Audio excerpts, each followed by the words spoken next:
Entendes o que estás lendo? O podcast que te leva através das páginas da Bíblia, livro por livro, capítulo por capítulo. Uma exposição bíblica emocionante. Aperte os cintos e embarque comigo nesta viagem.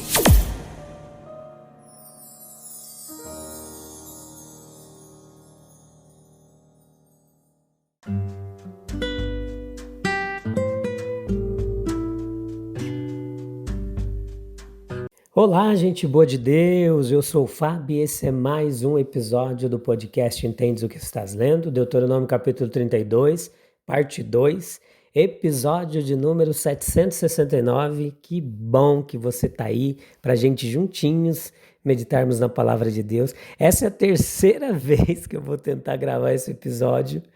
Todas as outras vezes a gente teve impedimentos, barulhos, ligações que atrapalharam.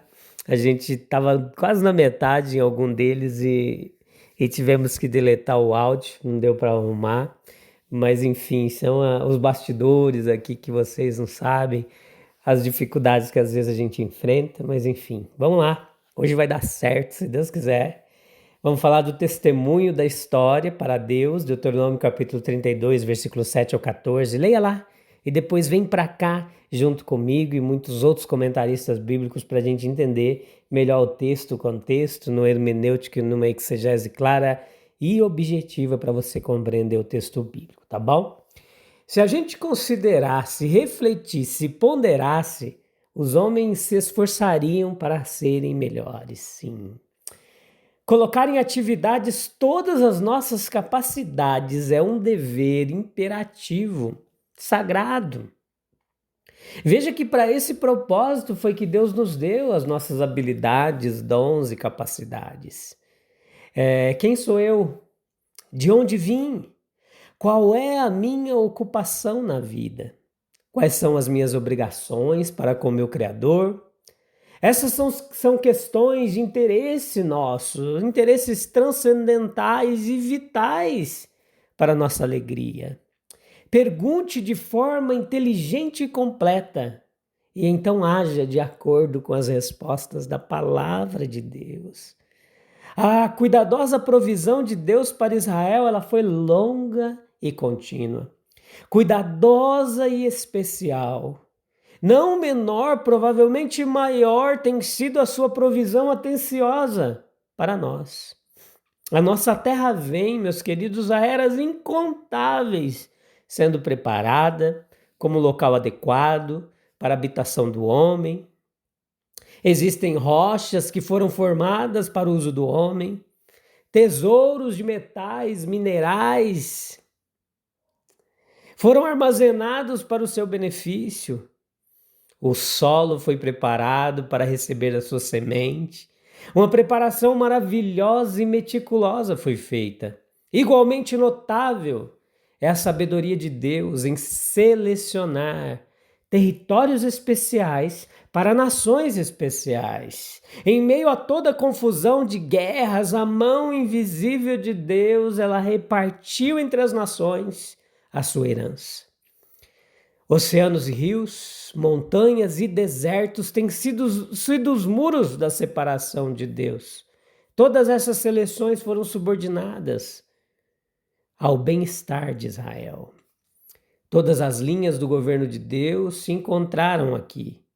Para o bem de Israel, tudo deveria ser levado em conta. A razão disso é declarada: a porção do Senhor é o seu povo. Algum lugar na terra deveria ser reservado para Jeová. Ele também havia escolhido uma morada, uma herança. E sua habitação estava no coração do seu povo Israel. Porque para aquele homem olharei, com ele habitarei, o homem de espírito humilde e contrito. Já qual é a parte da sua herança? Sem Deus, a terra seria um deserto árido. O ambiente do homem onde Deus não estivesse seria dissonante, inadequado, doloroso. As flores e os frutos da vida são divinamente providos. Aquelas marchas no deserto, elas foram todas necessárias para nutrir a coragem robusta e a fé simples nos hebreus. Nos arranjos de Deus, nenhum desperdício é permitido. A mais terna bondade, ela é expressa aqui nesse texto. Ele o guardou como a menina dos seus olhos. Consideramos, meus queridos, o olho um dos nossos dons mais preciosos. Nenhuma parte do corpo é tão delicada ou tão suscetível à dor. Assim Deus considera seu povo escolhido. Assim como o homem protege seu olho do mal, Deus protege o seu povo. Assim como a águia, o texto nos diz, ela conhece os perigos da indolência e está ansiosa para treinar seus filhos para a independência ou alto esforço precoce. Ele desfaz o ninho, pega os filhotes em suas fortes asas, carrega-os para o céu, os liberta, e então quando eles afundam, lança-se sobre eles. Os carrega novamente, os encoraja a buscar o sol, assim por meio de 1001 artifícios. Deus ensinou seu povo a buscar as coisas lá do alto. À medida que o homem serviu lealmente a Deus, ele conquistou o domínio terreno. A Adão foi concedida a soberania sobre todos os outros seres vivos, no ar, na terra ou no mar. E sob o segundo Adão, nós lemos que tudo Deus colocou debaixo dos seus pés. A vitória sobre os inimigos, ela está garantida. Ele o fez cavalgar sobre as alturas da terra. Cada fortaleza nas montanhas foi uma a uma conquistada. Cavalgar simboliza uma conquista militar. Os triunfos de Israel foram rápidos, notáveis e completos. Seguiu-se a conquista pacífica da natureza. As oliveiras nas colinas encheram seus lagares de azeite.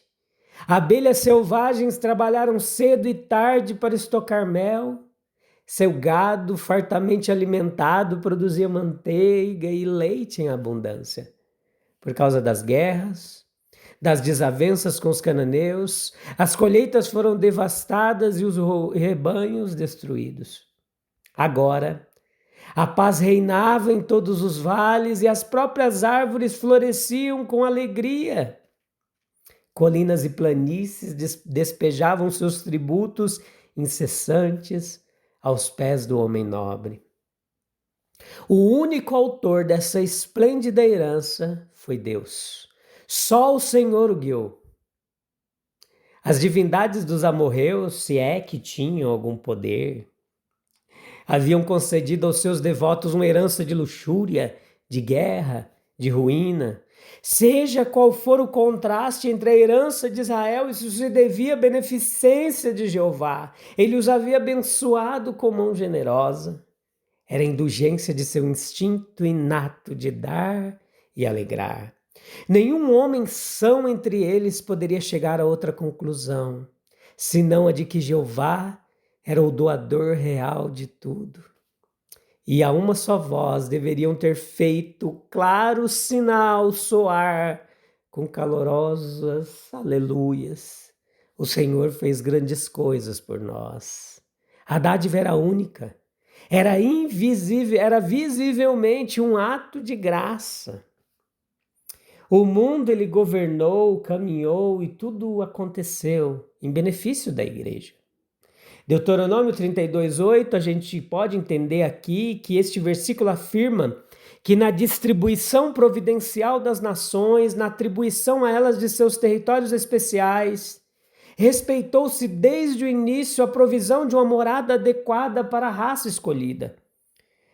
O nosso tema é o governo do mundo conduzido com vistas aos interesses da igreja.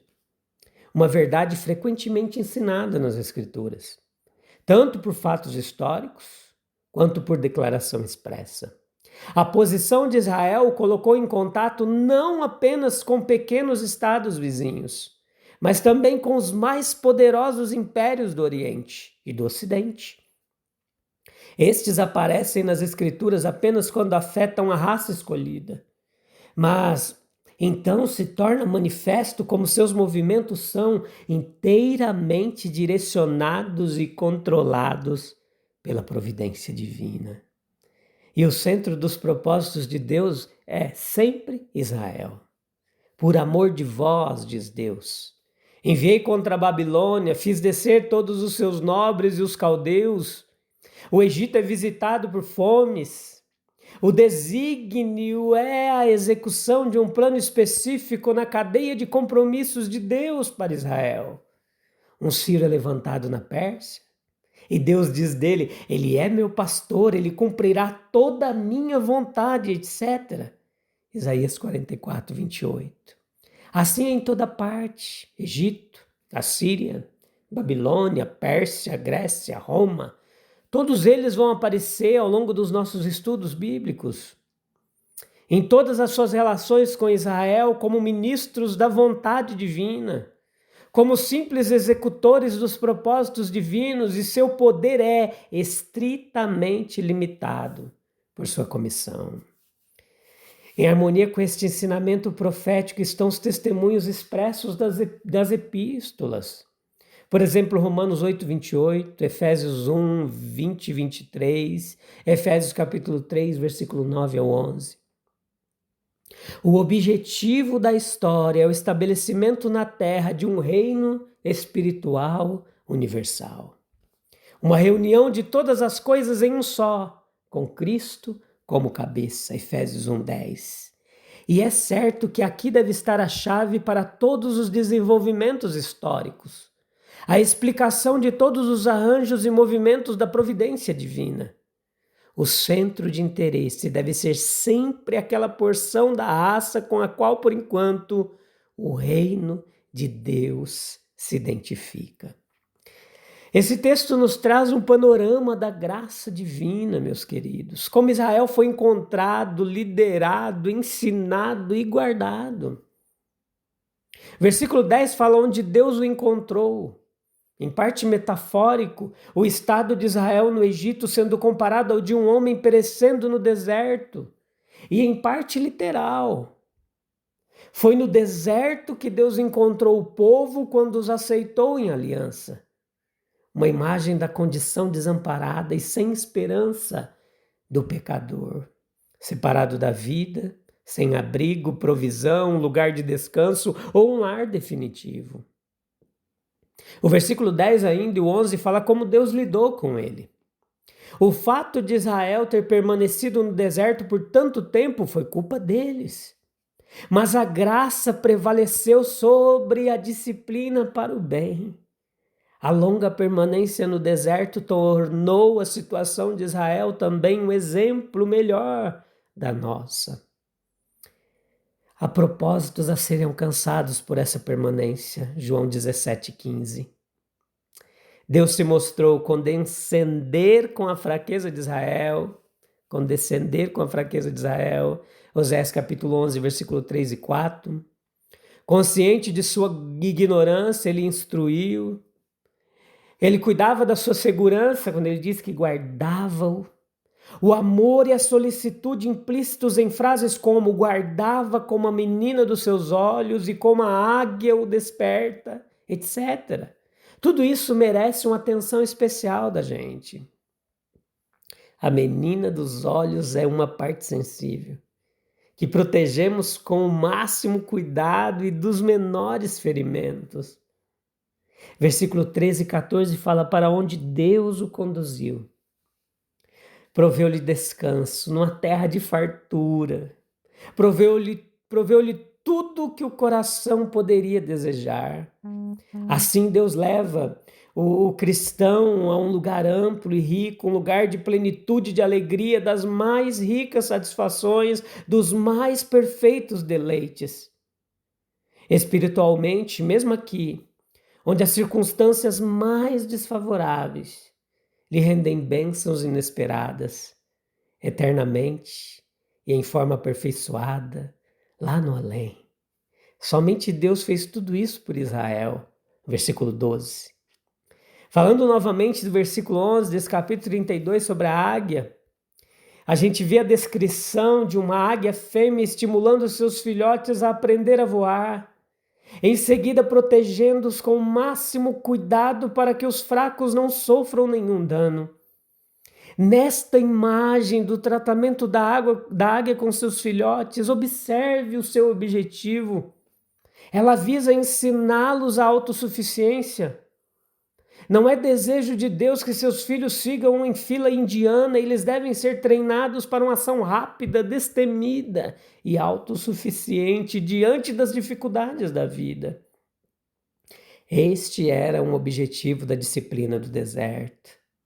A nossa ação deve ser em espírito de dependência, mas deve ser ativa, não passiva. Quanto ao método da águia, ela agita o ninho. Ela não deixa sua prole entregue à ignóbil comodidade que talvez preferissem.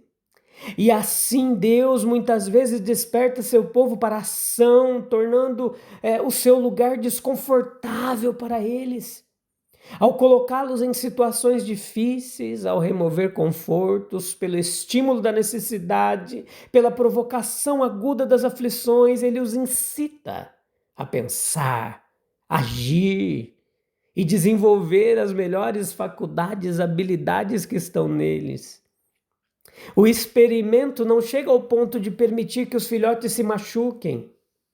Ele paira sobre eles, os sustenta debaixo de suas asas. Deus nos prova, mas não além de nossas forças. Entenda isso. Se Deus guiou Israel com tanto zelo e amor, não estaria Ele também cuidando de nós com igual ou maior ternura? Como que a gente pode ignorar a mão que nos formou, nos guiou, nos sustentou e ainda hoje nos chama a voar mais alto como águias? Oh, Deus maravilhoso, vem orar comigo. Senhor Deus, Tu que preparaste a terra com perfeição para o nosso bem, que guiaste Israel com braços eternos e olhos vigilantes, ajuda-nos a reconhecer Teu cuidado em nossa história. Ensina-nos a voar debaixo de Tuas asas, confiando na Tua graça que não falha. Que nossa memória desperte gratidão e a nossa fé em obediência. Em nome de Jesus. Obrigado, Senhor. Amém. Que joia que você ficou até o finalzinho. Que bom que a gente conseguiu, né? Nossa, esse episódio foi muito difícil gravar, mas Deus é bom. E eu te encontro no próximo, tá bom? Pra gente continuar meditando na palavra de Deus, pra gente poder se alimentar desse alimento da alma que é as Escrituras Sagradas. Um abraço, a gente volta em breve no próximo episódio. Até lá, tchau, tchau.